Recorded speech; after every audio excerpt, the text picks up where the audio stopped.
Continuing on with my series on how to solo power level 160 missions, today I'm going to cover a Ride the Lightning. As you can see, it's metal corrosion, but it's a nature storm, so that's fine.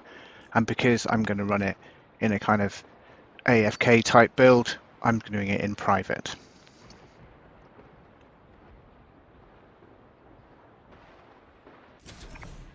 So for the loadout, I'm using the Ice King to freeze the husks, Supercharged Traps to do additional damage, Mega Base, Power Modulation, Lofty Architecture, and I'm going to switch to Cupid's Arrow for the bow, and then Survivalist to heal up, Banner to set a respawn point, and Slow Field in case I need to throw down something to help me when I need to build. Lars is standing by to gather storm intel, Commander. So the first thing I'm going to do is I'm going to look for the van. I'm going to build up a series of ramps, and then I'm just going to look around and see if I can spot the van from up here.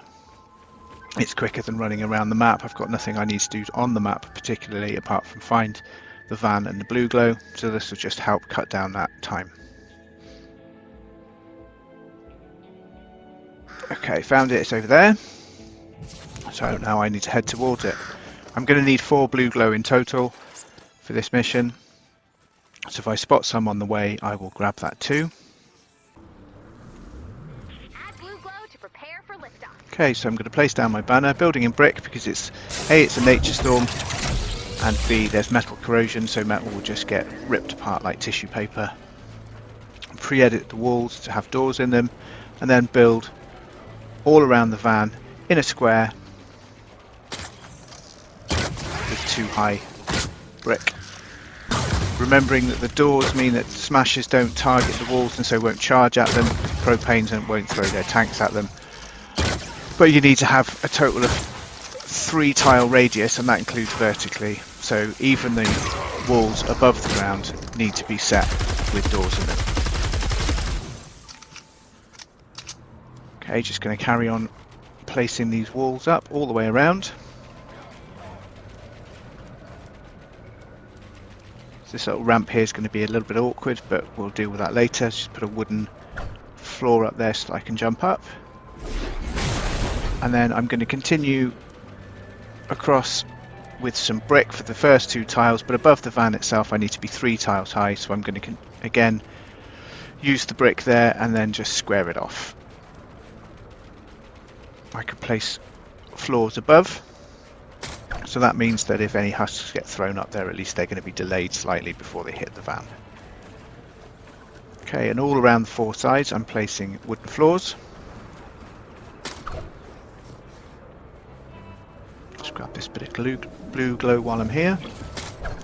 Deal with the wolf. One thing you will find in a lot of these AFK builds is animals will mess you up, because although the walls may not be targetable, the animals are. So if a wolf happens to run and stand near your structure, or a chicken or any of the other animals, then smashers or propanes can target those and do damage to your structures. Dinosaurs are actually the worst because they will go in and out of the doors and stand inside the structure, which means that a smasher can charge it from any direction. So you just have to be careful, even when building for AFK, that you're paying attention to what's going on and not truly AFK. Okay, so I've upgraded all of these bottom walls to tier 3. I'm not going to bother upgrading the walls above that because nothing should be hitting them. And then the floors all around I've upgraded to level 2 just in case a propane does throw a tank at them, so they won't immediately get destroyed. Okay, so I'm using these power level 77 floor freeze traps. 2 times reload, 3 times durability and effect duration, placing them with my back away from the structure. That means when the husks unfreeze, they get pushed away slightly. You can use higher level traps if you want to put more impact on them. I have mine supercharged to power level 144, but I find I don't generally need that. Okay, now above I'm going to hang these ceiling drop traps, which are double reload, triple durability, and physical. Again, these are not necessarily meant to be killing the husks. What they're supposed to do is push the husks away, so I'm placing them with my back pointing in the direction that I want the husks to be pushed.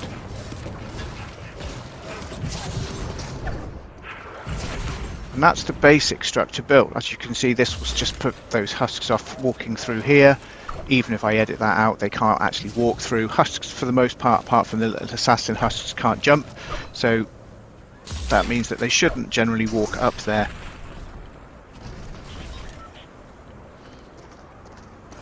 Let's deal with this other wolf.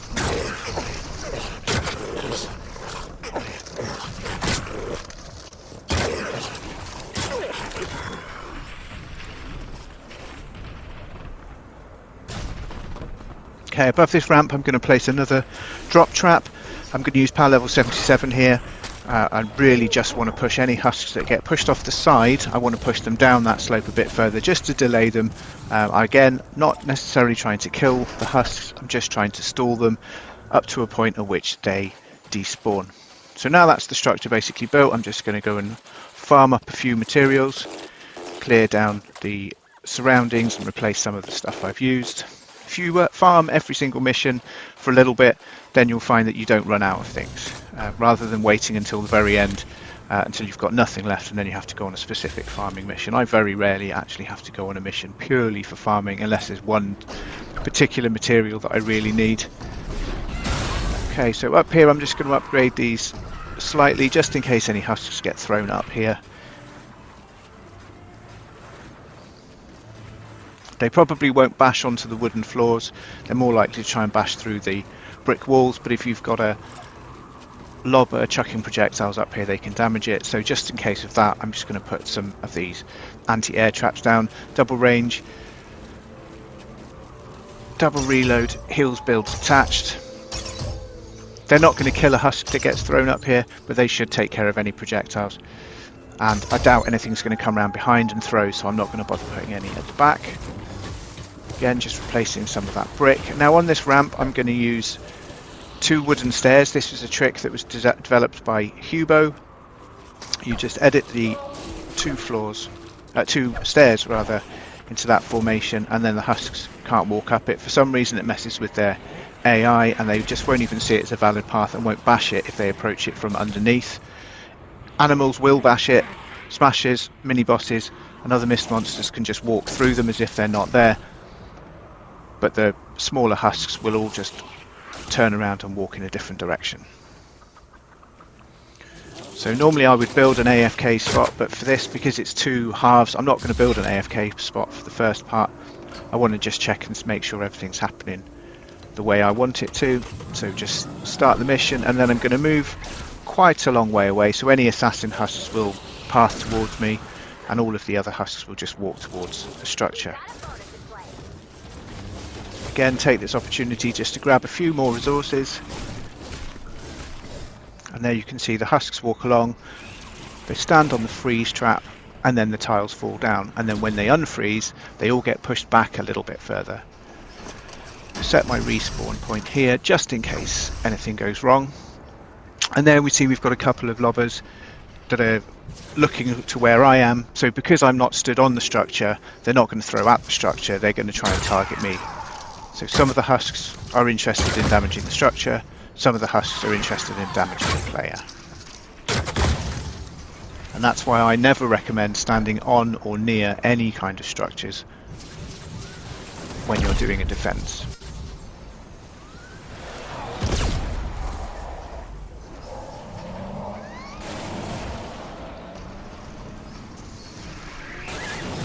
I'm just going to go around the back and have a look at the ramp there. You can see husks are walking up to it, turning around and walking away again. So that seems to be working perfectly.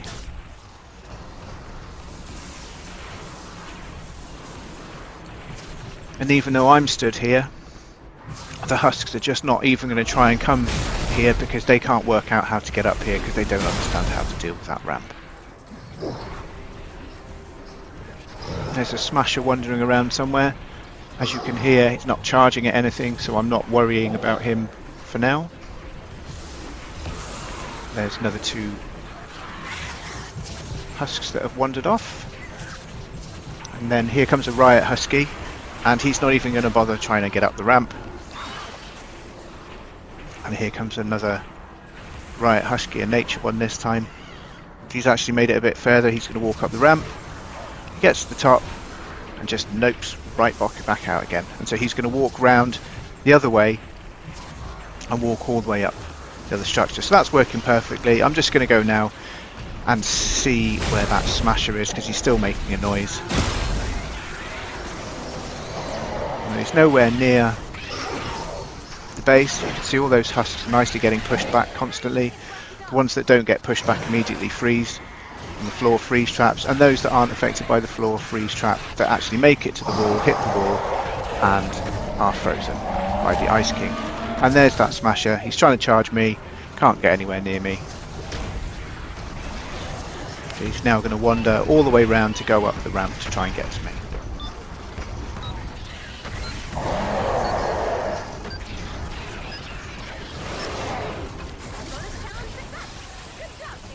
Okay, so that's the first wave done. Nice and easy. None of the traps have worn out. Time to fetch a bit more blue glow. Do a quick bit more farming while I get it. And then start the next phase. So the first phase of a Ride the Lightning is usually pretty simple. Generally just basic husks. It's in the second phase that you'll get mini bosses, lobbers, flingers, takers, and all of the other fun stuff. So because of that, I'm actually going to build myself an AFK spot this time. So the AFK spot needs to be at least 6 tiles above the objective. That means you won't be targeted by any mist monsters or mini bosses or lobbers or flingers or anything like that. You're just too far out of their range to get to. Now if you build your AFK spot by using vertical jump pads, then that's a benefit for 2 reasons. One, you're not putting down any targetable blocks like ramps or cones. And secondly, mini bosses can't teleport up to you, so you can stay up there completely unmolested.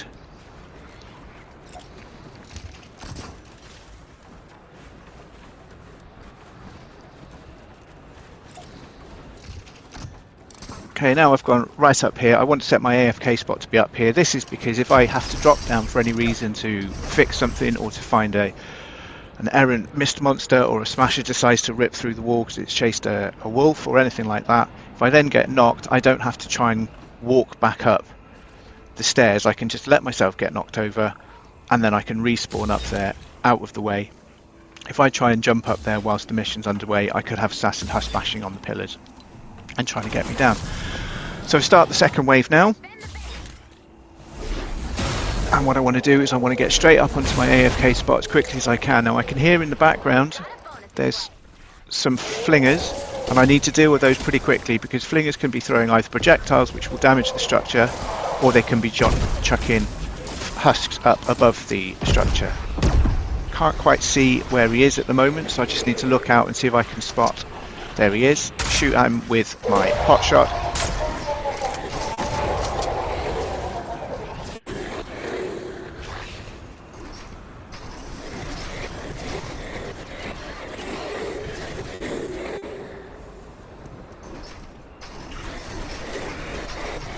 Unlike most people's pot shots, mine doesn't do additional damage when I'm standing still. I used a bit of core reperk on it, so it does affliction, and that means that if I hit a power level 250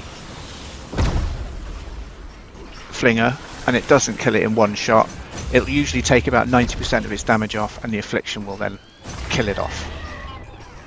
So it makes the ammo usage a lot better, because generally speaking you're not going to just be standing still, and so you're not going to get the benefit of that additional damage from standing still.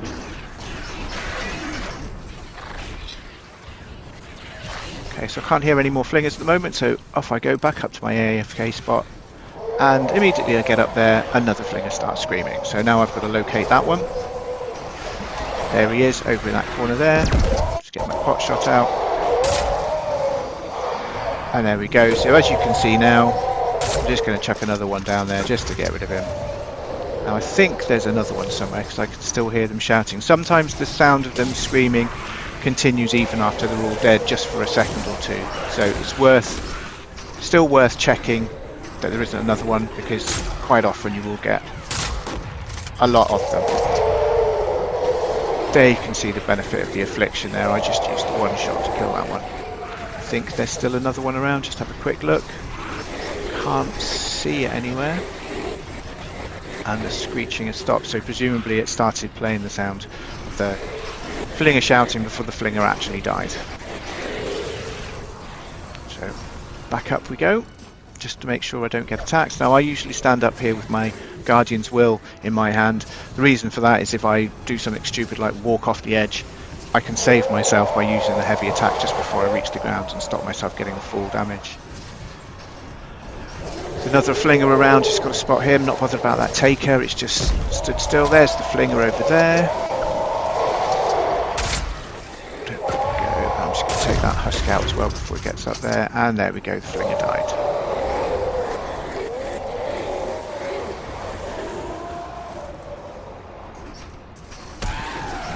And there's another one that's just wandered in over there. So as you can see, you've got all of the husk spawn tentacle things sticking out of the ground over there, but no husks around the back of the van. And that's because those wooden stairs mean that the husks, as I mentioned before, don't see that as a valid path, and so are going to walk around to the front of the van. It just means that I can save a lot on structures.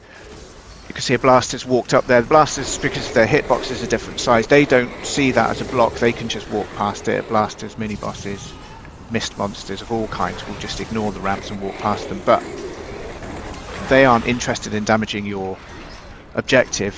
Smashers are interested in breaking down walls, but they don't actually damage the objective. It's the little husks that are interested in damaging the objective. So you can let the larger ones through and not worry about killing them if you're out of the way.